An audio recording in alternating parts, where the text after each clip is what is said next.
Assalamualaikum warahmatullahi wabarakatuh. A'udzubillahi minasyaitonir rajim. Bismillahirrahmanirrahim. Alhamdulillahirabbil alamin. Shalatu wassalamu ala asrofil anbiya'i wal mursalin sayyidina wa maulana Muhammadin. Amma ba'du. Selamat pagi anak-anak semuanya. Pada bab 2 Bapak akan mencoba membuat media pembelajaran dengan menggunakan akun YouTube Bapak ya. Silakan anak-anak nanti masuk ke akun dan ada sedikit penjelasan ya, kalau di bab 2. Kalau di bab pertama penjelasannya mungkin hanya lewat itu Microsoft Suite itu, jadi mungkin pemahamannya agak sedikit kurang. Kali ini saya akan mencoba menggunakan itu ya.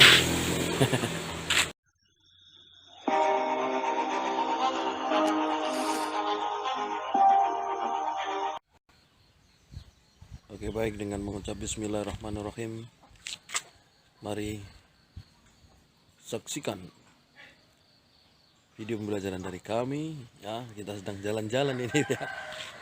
Selamat pagi. Ini adalah anak saya yang cantik. Namanya siapa namanya? Alisa Kotronada. Oke. Kita sedang berjalan-jalan di depan rumah saya di Tulungagung, Jawa Timur. Oke. Rumahnya Tulungagung Bapak ini ya. Teknya mana teknya? Ya, mana tek? Tidak ada teknya. Ya, sedang jalan-jalan. Ini suasana rumah di Tulungagung. Ya, jatuh. Topinya jatuh.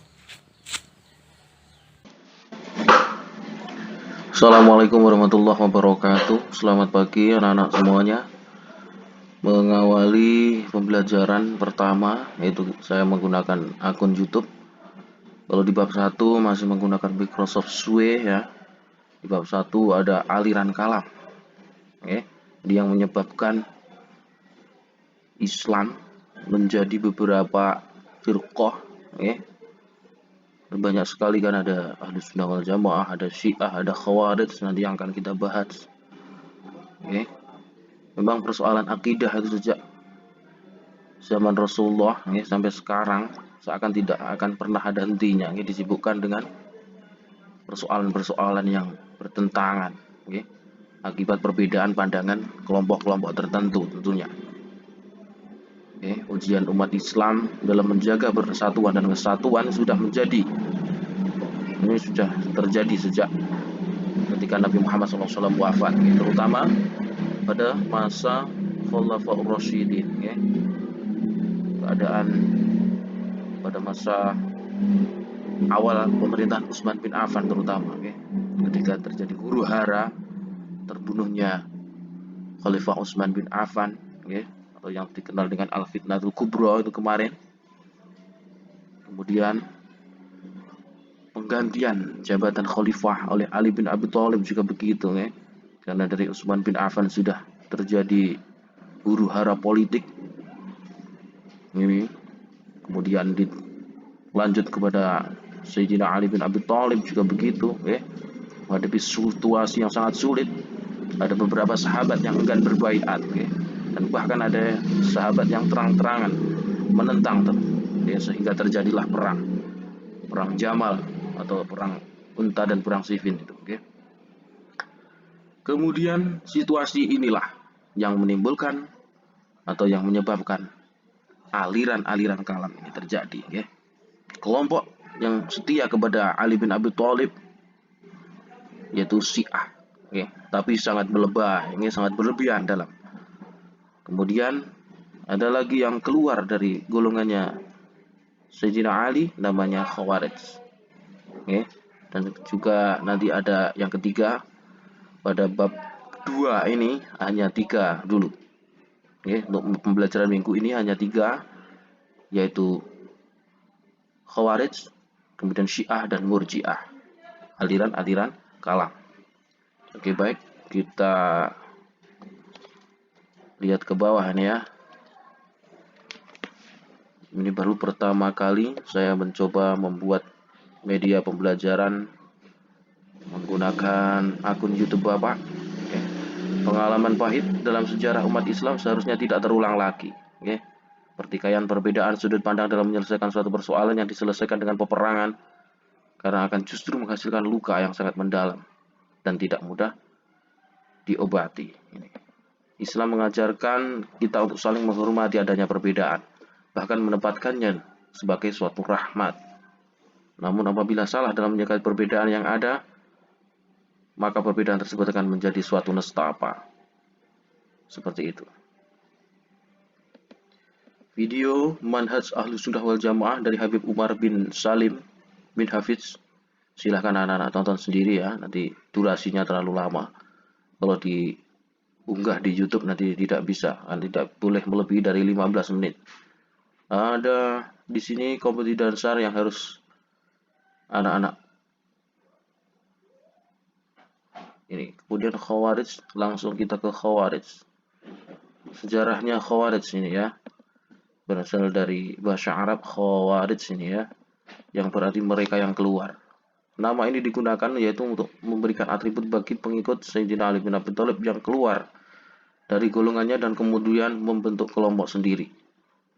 Penanaman terhadap kelompok yang keluar dari pasukan Ali bin Thalib julukannya, tetapi mereka menamakan diri dengan sebutan Khawarij, yaitu orang-orang yang keluar atau pergi untuk menegakkan kebenaran menurut mereka. Kemudian nama Khawarij ini,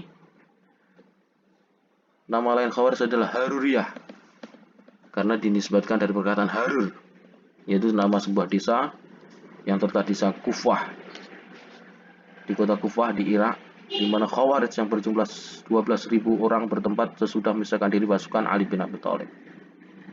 Di sini mereka memilih Abdullah bin Wahab ar-Rasyidi sebagai imam, sebagai gantinya Sayyidina Ali bin Abi Thalib. Kemudian rekam jejak ini dari kaum Khawarij ini sebenarnya telah ada sejak zaman Rasulullah. Ketika mereka berada di sisi Rasulullah, beliau sedang membagi-bagi harta, sedangkan Rasul Bani beliau berkata, wahai Rasulullah, celakalah engkau, siapa lagi yang berbuat? Mana tadi? Celakalah engkau, siapa lagi yang berbuat adil jika aku tidak berbuat adil, benar-benar merugi jika aku tidak berbuat adil. Maka Umar bin Khattab radhiyallahu berkata, wahai Rasulullah, izinkanlah aku untuk memegang lehernya. Dan Rasulullah berkata, biarkanlah ia, sesungguhnya ia akan mempunyai pengikut yang salah seorang dari kalian dinilai bahwa sholat dan puasanya tidak ada apa-apanya dibandingkan dengan sholat dan puasa mereka. Jadi memang sejak zaman Nabi itu sudah ada orang-orang yang menganggap dirinya paling benar, seolah-olah surga miliknya, dan yang lainnya adalah kafir. Kafir dianggap bid'ah, dianggap seperti itu. Ini namanya aliran dari Khawarij. Memang sudah sejak zaman Nabi itu memang sudah ada bulu-bulu yang ada. Ciri-ciri di tengah mereka ada seorang laki-laki hitam ini. Timbul tenggelamnya Khawarij. Dilacak pada akhir masa pemerintahan Utsman bin Affan, mereka adalah orang-orang yang berontak di akhir pemerintahan Utsman bin Affan dan mengakibatkan terbunuhnya Utsman bin Affan. Bahkan Sayyidina Ali bin Abi Thalib juga terbunuh oleh Khawarij. Siapa? Yaitu Abdurrahman bin Muljam ya. Dia ahli ibadah, ahli sholat tahajud, bahkan jadi tahfidz Al-Quran, hafal Al-Quran. Tapi seperti itu, dianggap tidak sealiran. Bahwa Ali bin Abi Thalib dalam menentukan sebuah hukum dengan musyawarah, tidak menggunakan hukum Al-Quran, dianggap seperti itu. Maka halal darahnya seperti itu. Khawarij itu seperti itu. Siapa saja yang keluar dari ketaatan terhadap pemimpin yang syah tradisi, maka dinamakan Khawarij. Ini Asyah Rasani berkata seperti itu. Dan juga terhadap pimpinan kaum muslimin. Dan setiap imam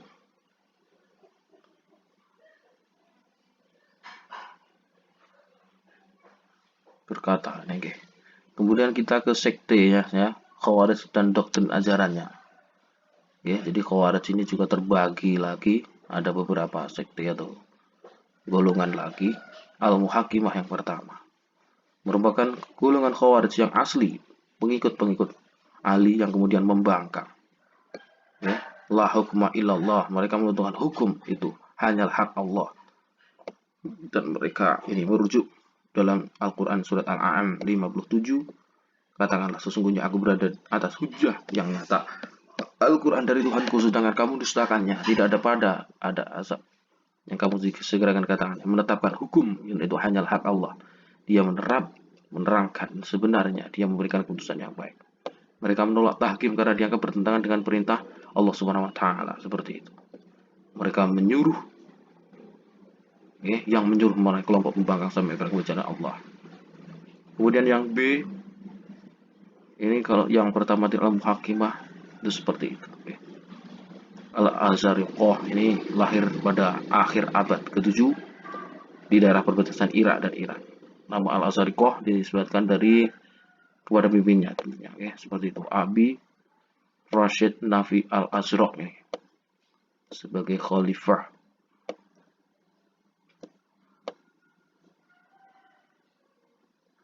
Ini setiap orang Islam yang menolak ajaran Al-Azariqah dianggap musyrik. Bahkan pengikut Al-Azariqah yang tidak hijrah ke dalam wilayah juga dianggap musyrik. Ini menurut mereka semua orang Islam yang musyrik itu boleh ditawan dan dibunuh, termasuk anak-anak dan istri mereka. Seperti itu. Pengikut Al-Azariqah banyak melakukan pembunuhan terhadap sesama umat Islam. Mereka memandang daerah mereka sebagai Darul Islam, negara Islam. Sedangkan di luar Islam dianggap kufur. Ini bahaya dari aliran Khawarij. Al-Azariqah juga mempunyai sikap yang lebih radikal ini dari Al-Muhakimah. Al-Azariqah itu seperti itu. Mereka juga mempunyai doktrin bahwa orang Islam yang tidak sepaham dengan mereka itu termasuk musyrik. Kemudian An-Najidah bin Amir, ini pendirinya Al-Hanafi, yaitu penguasa daerah Yamamah. Lahirnya kelompok ini sebagai reaksi terhadap Nafi atau pemimpin Al-Azariqah yang mereka pandang terlalu ekstrim. Jadi An-Najidah ini pahamnya tidak sepaham dengan Al-Azariqah tadi. Jadi orang seperti ini menurut mereka akan masuk neraka dan kekal di dalamnya. Pengikut An-Najidah sendiri tidak akan kekal dalam neraka walaupun bukan dosa. Bagi mereka dosa kecil dapat meningkat menjadi dosa besar bila dikerjakan terus-menerus. Seperti itu fahamnya. Kemudian Al-Ajaridiyah, ini fahamnya dibandingkan Al-Azariqah, doktrin teologi kaum Al-Ajaridiyah ini jauh lebih moderat. Karena mereka berpendapat bahwa tidak wajib berhijrah ke wilayah mereka seperti yang diajarkan Nafi tadi. Kemudian As-Sufriyah, ini pahamnya yang mirip paham Al-Azariqah, hanya lebih lunak. Doktrin teologinya yang terpenting adalah istilah kafir itu, memandang dua arti, mengingkari nikmat Tuhan, kufron ni'mah dan kufr billah. Kemudian ada Al-Ibadiyah, ini muncul oleh Abdullah bin Ibad Al-Murri At-Tamimi ini. Al-Muwahhid, orang yang di masa adalah kafir nikmat. Itu adalah sekte-sekte dari aliran Khawarij. Khawarij itu seperti itu.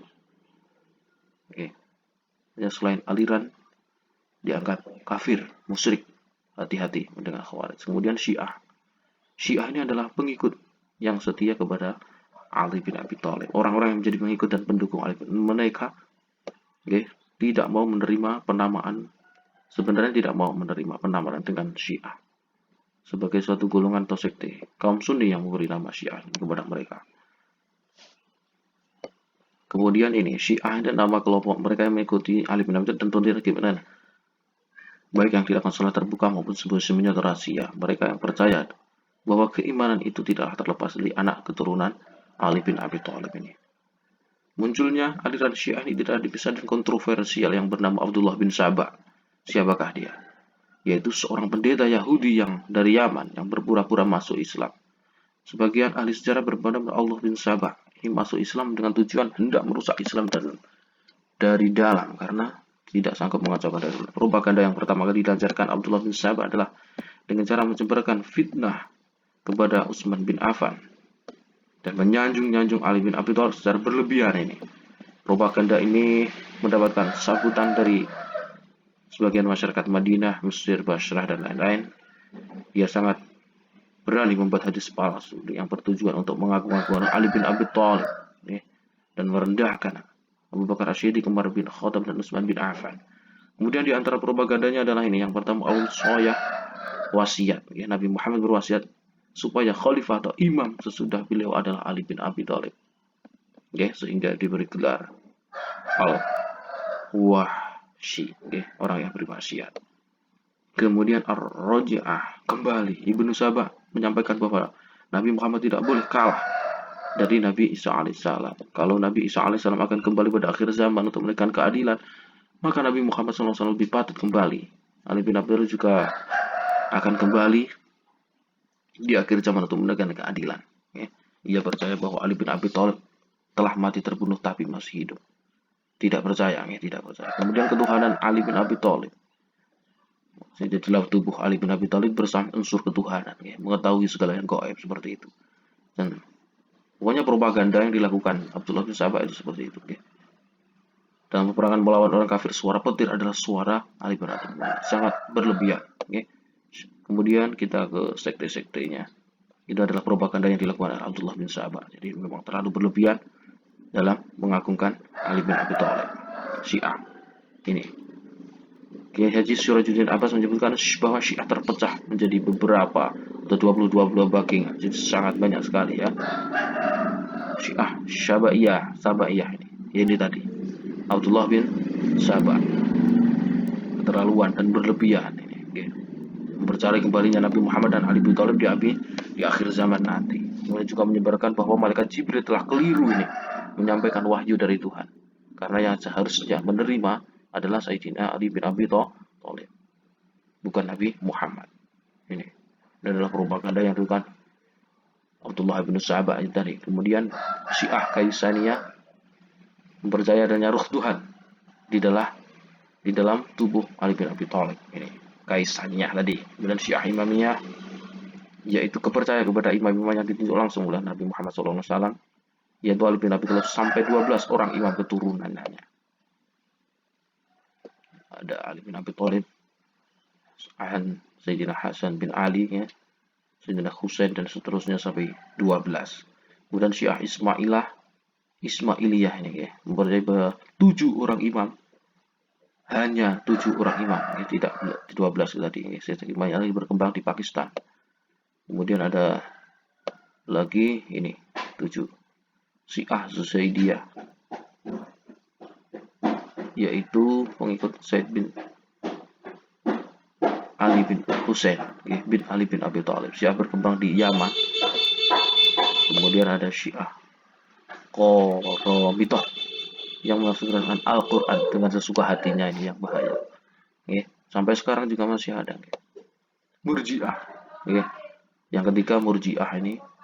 Murji'ah adalah berasal dari kata arja'a yang berarti menunda, atau aliran Murji'ah ini karena mereka menunda menghukumi persoalan politik yang terjadi antara Ali bin Abi Thalib dan Muawiyah bin Abi Sufyan dan Khawarij sampai pada perhitungan di akhirat nanti. Mereka seperti itu. Mereka tidak mau terlibat menawarkan diri dengan Murji'ah atau tidak ikut-ikutan di antara kedua. Karena mereka tidak ingin mengeluarkan pendapat tentang siapa yang benar dan siapa yang salah dari ketiga golongan tersebut. Murji'ah adalah salah satu aliran yang muncul pada aliran abad pertama Hijrah. Pendirinya tidak diketahui pasti, tetapi Syekh Rasani menyebutkan bahwa dalam Al-Milal wa An-Nihal bahwa orang-orang yang pertama membawa faham Murji'ah adalah Ghailan ad-Dimashqi. Itu ya, harus diingat. Ghailan Murji'ah ini salah satu aliran kalam yang muncul pada abad pertama Hijriah. Itu tadi, di antara tokoh Murji'ah ini ada Abu Hasan Ash-Shalihi dan sebagainya. Kemudian pendapat Syiah yang menyalahkan, bahkan mengkafirkan orang-orang dianggap merebut jabatan Khalifah bin Ali bin Thalib ini. Aliran ini muncul sebagai reaksi dari faham itu. Mereka tidak mau terlibat. Kemudian pendapat Khawarij ini juga pendukungnya dari Muawiyah bin Abi Sufyan merebut kekuasaan sah dari Ali bin Abi Thalib, juga mengkafirkan Ali bin Abi Thalib dan mendukungnya karena menerima tahkim dalam perang Siffin ini. Mereka tidak mau ikut-ikut campur. Kemudian pendapat sebagian pengikut Ali bin Abi yang beranggapan bahwa Siti Aisyah dan Tolkah bin Zubair dan siapa yang terlibat perang adalah salah. Memang pada awalnya kaum Murji'ah hanya terlibat dalam perdebatan di bidang siasah, politik, dan khilafah saja, tetapi perkembangannya juga terlibat dalam bidang pemikiran Islam atau teologi Islam. Ini sekte-sekte ada Murji'ah moderat, Murji'ah ekstrim, ini Asy'ariyah, Al-Yunusiyah, melakukan maksiat pekerjaan Al-Kaisaniyah. Sebelum berakhir ada video tadi di atas ini dari Gus Muafik ini. Silahkan nanti ditonton sendiri ya. Di Microsoft Store dibuka sendiri. Ini kalau terlalu lama nanti durasinya tidak bisa diunggah di akun YouTube. Saya akhiri. Assalamualaikum warahmatullahi wabarakatuh.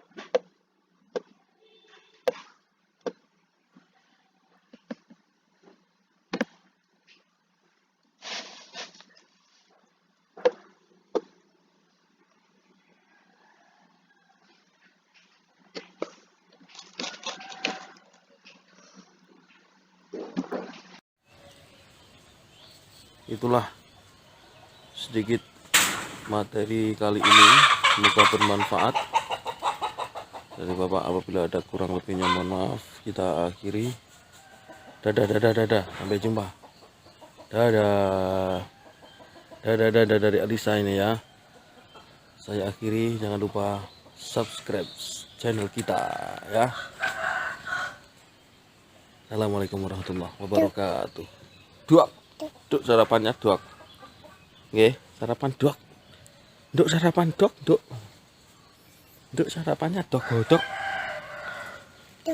Sampai jumpa lagi pada materi berikutnya.